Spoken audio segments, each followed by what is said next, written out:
시편 131편 1절에서 3절까지의 말씀입니다. 시편 131편 1절부터 3절까지의 말씀입니다.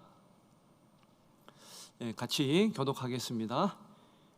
여호와여, 내 마음이 교만하지 아니하고 내 눈이 오만하지 아니하오며 내가 큰 일과 감당하지 못할 놀라운 일을 하려고 힘쓰지 아니하나이다. 실로 내가 내 영혼으로 고요하고 평온하게 하기를 젖된 아이가 그의 어머니 품에 있음 같게 하였나니 내 영혼이 젖된 아이와 같도다. 우리 같이 한 목소리를 씁니다. 이스라엘아, 지금부터 영원까지 여호와를 바랄지어다. 아멘. 시편 131편도 우리가 이제까지 제가 시간 될 때마다 설교하고 있는 것은 이 시편 120편부터 134편까지 성전에 올라가는 노래입니다. 이스라엘 백성들이 절기를 맞아서 또 혹은 개인적으로 기도할 제목이 있거나 제사 드릴 것이 있어서 성전에 올라갈 때 올라가면서 부르는 노래입니다. 그래서 성전에 점점점 가까워지면서 그들이 하나님 품에 안기는 듯한 그런 마음, 또 그 안에서 내가 어떻게 신앙생활을 감당해야 될까라고 하는 마음들이 그게 잘 나타나 있어요. 처음부터 이렇게 하려고 지은 게 아닌데 하나님에 대한 사랑을 또 믿음을 쓰다 보니 나중에 이제 시편을 편집할 때에 이게 참 좋겠구나 이렇게 해서 이렇게 편집이 된 겁니다. 그 중에서 15편이 있는데 그 중에서 이제 4편 정도가 이제 다윗이 쓴 시예요.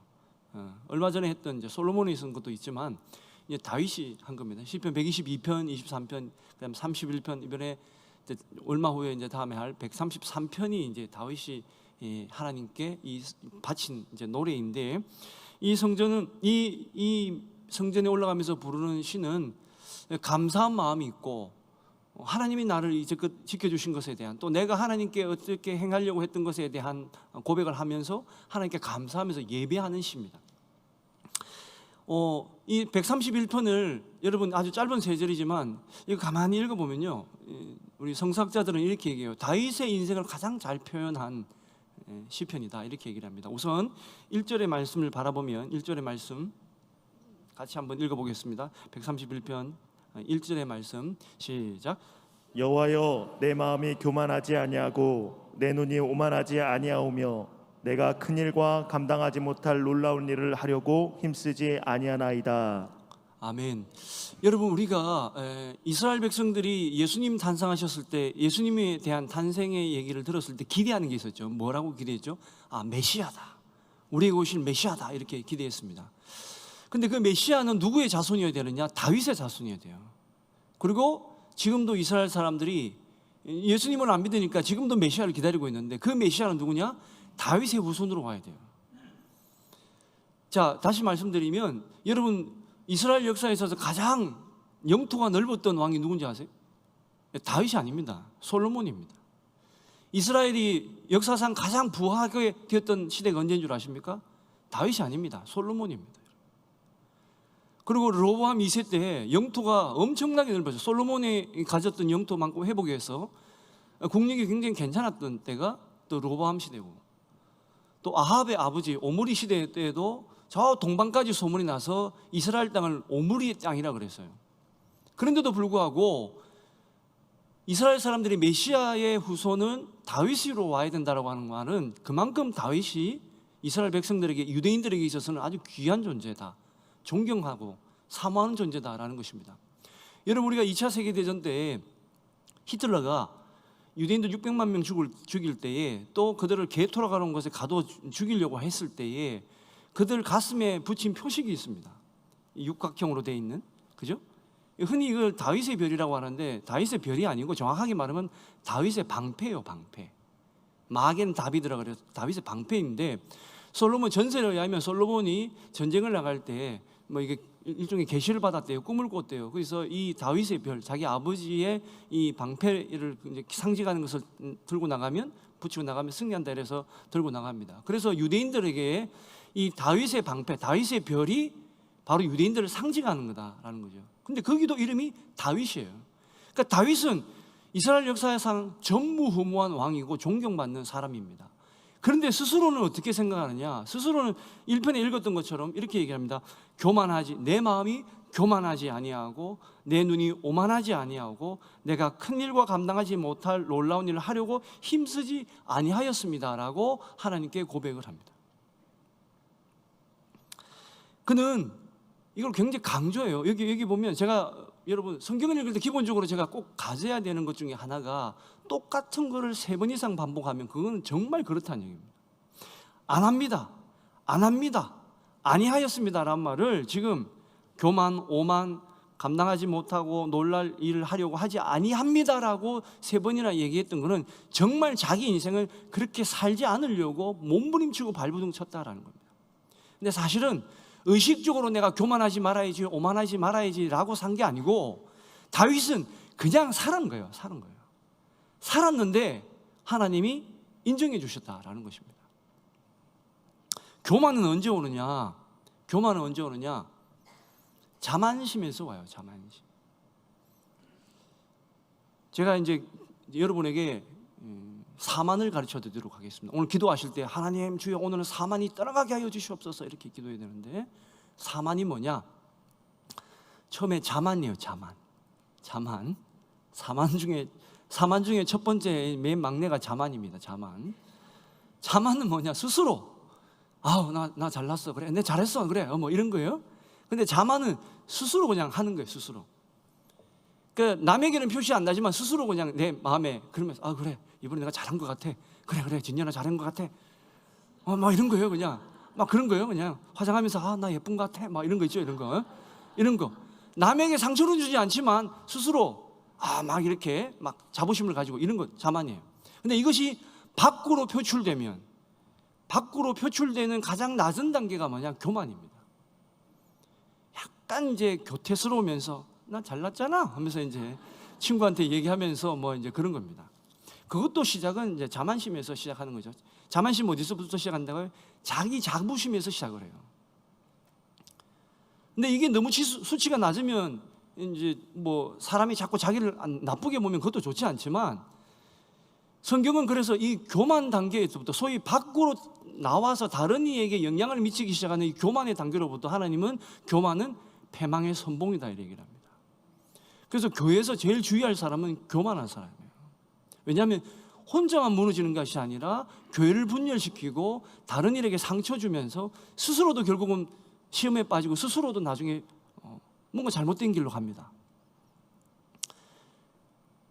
이 교만이 조금 더 성장해서 막 이제 거들먹거리는 단계가 와요.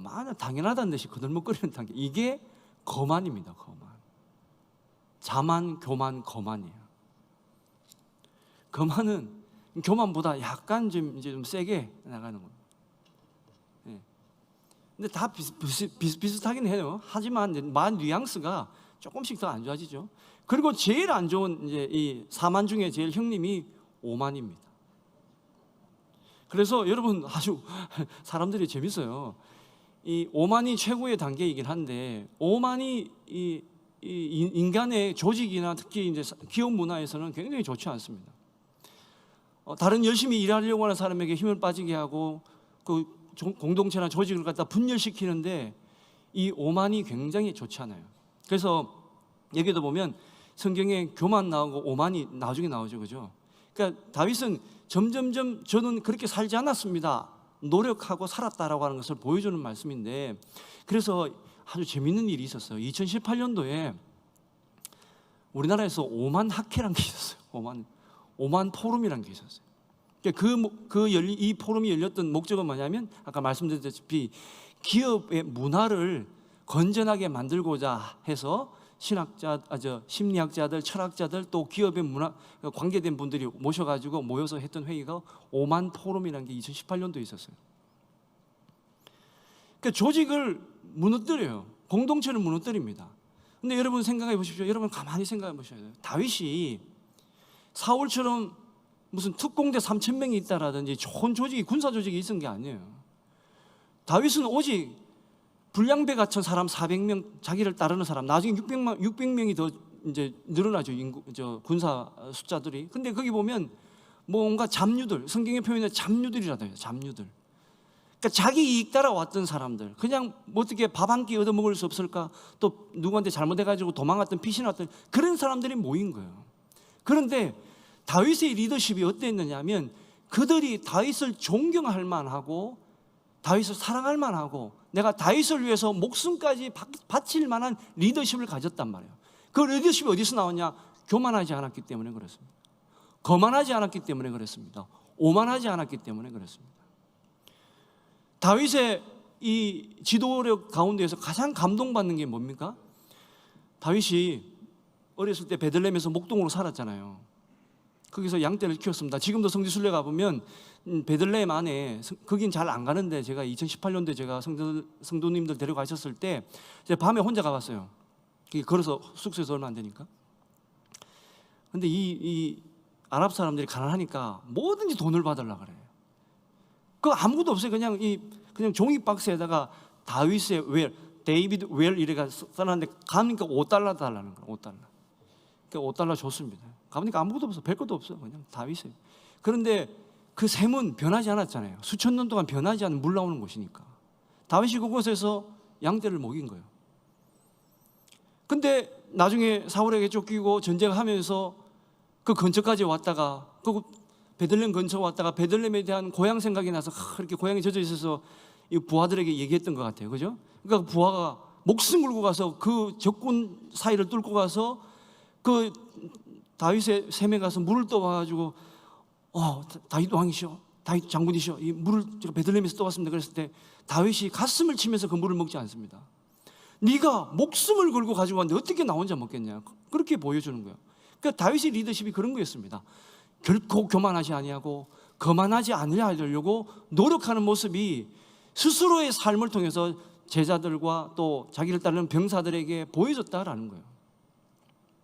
그리고 그는 여기 보면 이런 말씀, 1절 말씀에 큰 일과 감당하지 못할 놀라운 일, 여러 가지 다윗의 사건이 있습니다만은 우리가 잘 아는 두 가지 사건을 한번 얘기해 보겠습니다. 첫 번째는 사울을 죽일 기회가 있었어요. 사울만 제거하면 돼. 자기를 따르는 사람 그 병사들도 자기도 마찬가지지만 사울만 죽여버리면 자기들이 이제 도망다니지 않고 살아갈 수 있는 겁니다. 그런데도 불구하고 엔게디라고 하는 폭포가 있어요. 유대 광야에 그렇게 아름다운 폭포가 없습니다. 다 광야 사막인데 그 엔게디가 폭포가 떨어져요. 이제 유대인 애들은, 이스라엘 애들은 거기 무조건 소풍 옵니다. 폭포가 그 광야에서 폭포가 떨어지니까, 그 폭포가 떨어지니까 시끄럽겠죠. 唰 소리 떨어지겠죠. 그 사이에 굴들이 있어요. 이렇게 굴들이 있습니다.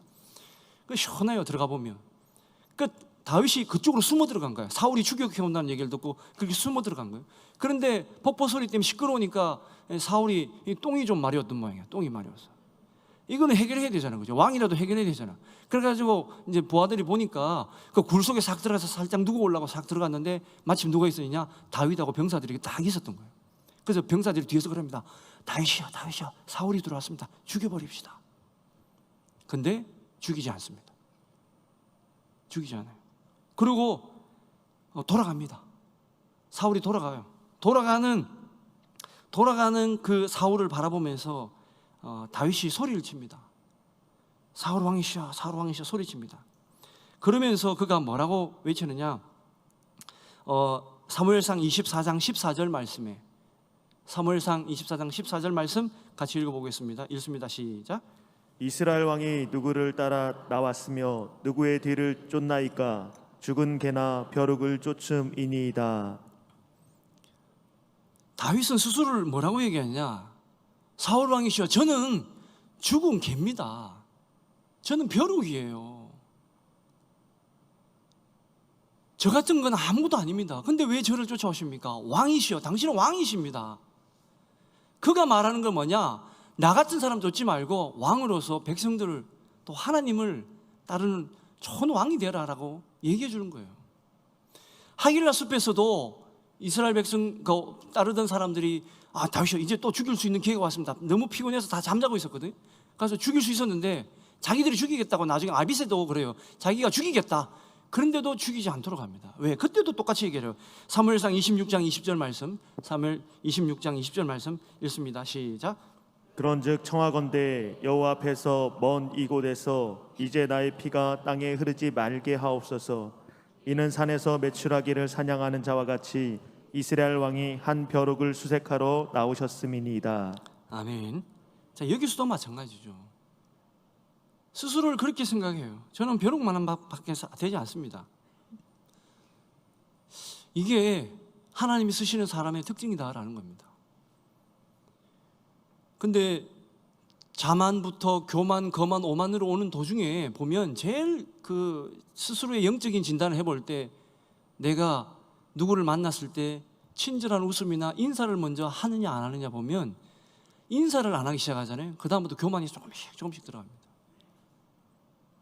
그래서 우리 교회에 오셨던 지금 감독님 되셨죠? 그분 그러시잖아요. 인사만 해도 잘 먹고 산다. 우리 교회 이렇게 뭐 기도는 하나님이다 이게 아니고 거기는 이래 돼 있어요. 표가 성경 말씀도 아니야. 인사만 해도 먹고 산다. 근데 그 성도들은요 기뻐요. 굉장히 즐겁게 생활합니다. 신앙생활을. 저기 권사님이 아들이 용인에 삼성에 취직이 돼가지고 교회를 좀 알아보면서 저한테 좀 부탁을 하길래 제가 그 기숙사 근처에 있는 데를 좀 찾아보니까 그 교회가 있는 거예요. 그래서 그 교회 보냈어요. 그리고 한두 달 후에 저 부모님 뵈러 잠깐 내려왔더라고요. 그래서 인사를 했어요. 인사를 했더니 목사님 감사합니다. 좋은 교회 소개시켜 주면서 그래 그 교회 어때? 그러니까 목사님 너무 좋아요 하면서. 왜? 성도들이 그냥 지나치는 법이 없어. 인사하고 권사님 어떻게 지내셨어요? 집사님 어떻게 지냈어요? 처음 보는 청년이라도 아이고 못 보는 청년이네 왜 이렇게 잘생겼어? 못생겨도 잘생겨서 해주고 그냥 시골에서 왔네 이렇게 해주고 막 이러니까. 대전 시골입니다. 아시죠? 서울 가면 촌에서 왔네 이렇게 얘기해요. 근데 사랑으로 받아주니까 얼마나 좋습니까? 여러분. 교회가 사랑이 식어지는 게 다른 게 아니에요. 여러분 우리가 처음 올 때 교회 오면 하나님께 먼저 기도해야 된다고 먼저 오면 뭐 기도합니까? 주님 감사합니다 오늘 이렇게 하는 게 인사하잖아, 그죠? 근데 오는 길에 만나는 성도들한테 인사해야 됩니다. 직원들 다 말벌하는데 그 모른 척하고 지나가지 마시고, 예? 권사님 수고하시네요 이렇게 해야죠. 너는 월급 받잖아. 여러분 세상에 이런 월급 받고 어느 직원들이 우리 교회 다닙니까 여러분? 세상보다 훨씬 못 받는데 근데도 불구하고 하나님 사랑하니까 섬기는 마음으로 하는 거 아닙니까? 그러니까 그렇게 인사해주고 맞아주고 하는 게 그렇다라는 거죠. 그런데 반대되는 경우가 있었습니다. 반대되는 경우 마가복음 10장 28절부터 31절까지 말씀, 마가복음 10장 28절부터 31절까지 말씀 같이 교독하겠습니다. 베드로가 여짜와 이르되 보소서 우리가 모든 것을 버리고 주를 따랐나이다.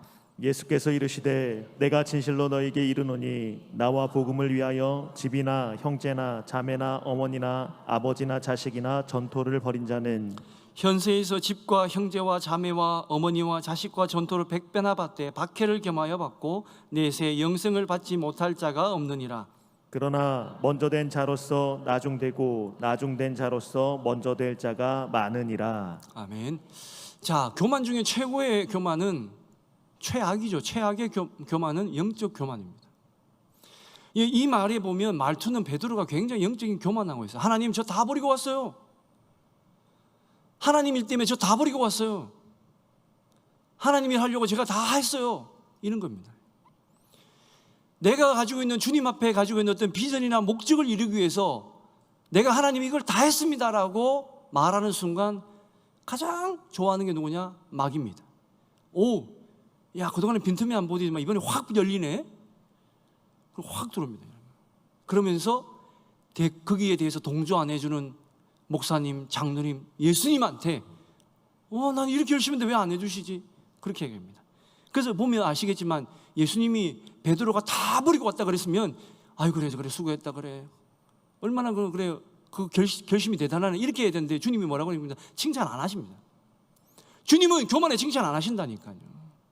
주님은 겸손한 자를 칭찬하신다.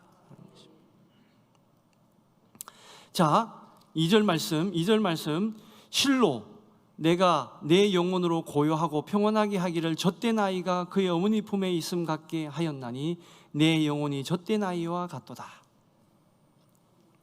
자, 여기서 이 중요한 표현인데 젖된 아이라는 표현이에요.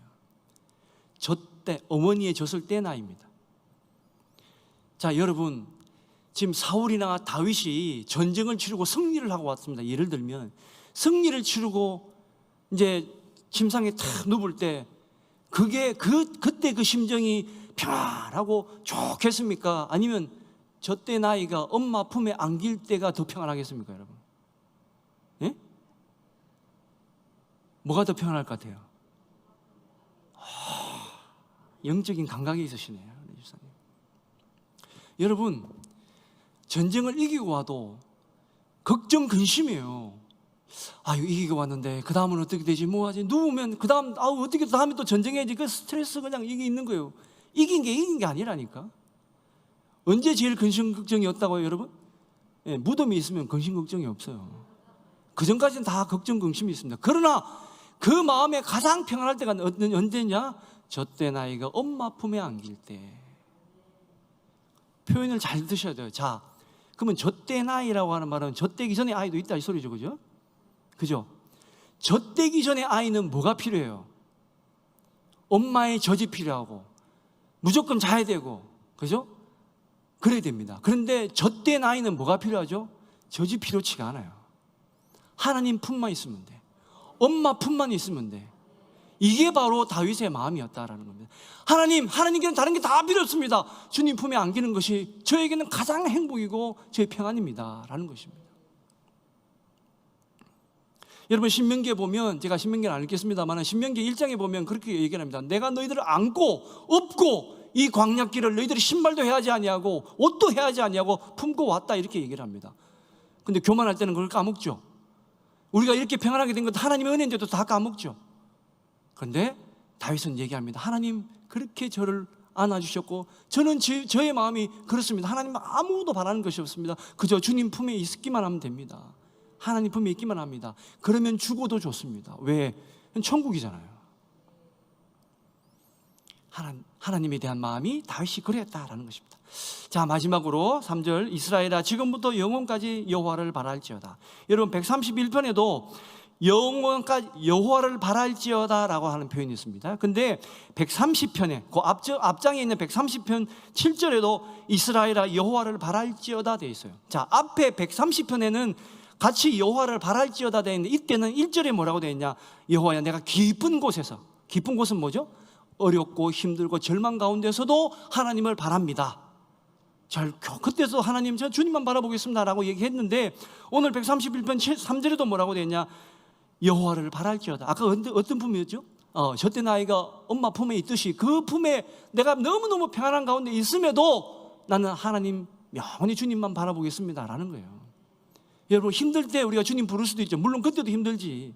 그러나 여러분, 너무 평안하고 너무 좋을 때 내가 요즘 우리 애들이 그래요. 전부 다 하나님 좋은 대학 보내주시면 제가 열심히 주를 섬기겠습니다. 제가 이제까지 빼먹었던 고등학교 1학년 때 2학년 때 3학년 때 빼먹었던 예배 제가 다 섬기고 이렇게 하겠습니다. 막상 시험 딱 하고 나면 할렐루야 나는 간다 세상 따라가네 가버려요.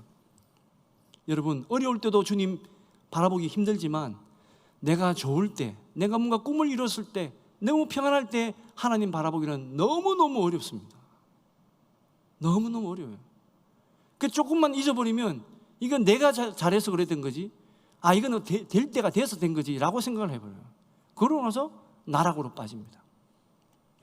자, 이제 설교의 말씀의 제목처럼 여러분, 우리 한빛교회 성도 여러분은 영원히 주님만 바라보시기 바랍니다.